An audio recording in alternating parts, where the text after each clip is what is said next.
নমস্কার বন্ধুরা, আমি সুস্মিতা নতুন একটি আসন ডিজাইন নিয়ে তোমাদের সামনে চলে এসেছি।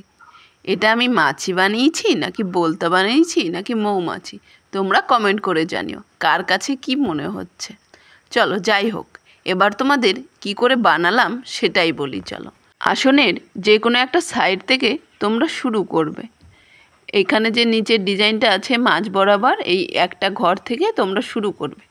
একটা ঘরের পর 3টে আছে দেখো, তারপরে 5টা, তারপরে 7টা, তারপরে এইদিকে এসে এইগুলো পা করে নিয়েছি, তারপরে হচ্ছে এই সাইডের পাগুলো করে নিয়েছি। এক মাঝ বরাবর যদি তোমরা করে নাও তাহলে এক সাইডটা যেরকম হবে তার পরের সাইডটাও সেরকম হবে। এটা হচ্ছে ডানাটার এই কালো ঘরগুলো আমি যে কোনো কালোগুলো আগে করে নিয়েছি, মাথার এই কালোগুলো, তারপরে পাখনার কালোগুলো, তারপরে পায়ের কালোগুলো। কালো যখন হয়ে গেছে কমপ্লিট, তারপরে হচ্ছে আমি এখানটাতে নীল রং নিয়েছি, দিয়ে মাঝে মাঝে যে ফাঁকা ঘরগুলো ছিল আমি সেগুলো করে নিয়েছি। তারপরে যখন নীলটা কমপ্লিট হয়ে গেছে, তারপর কমলা রঙের উল দিয়ে দেখো আমি এইভাবে করেছি। তারপরে হচ্ছে হলুদ রঙের উলটা দিয়ে পুরো ভরাট করে কমপ্লিট করে নিয়েছি।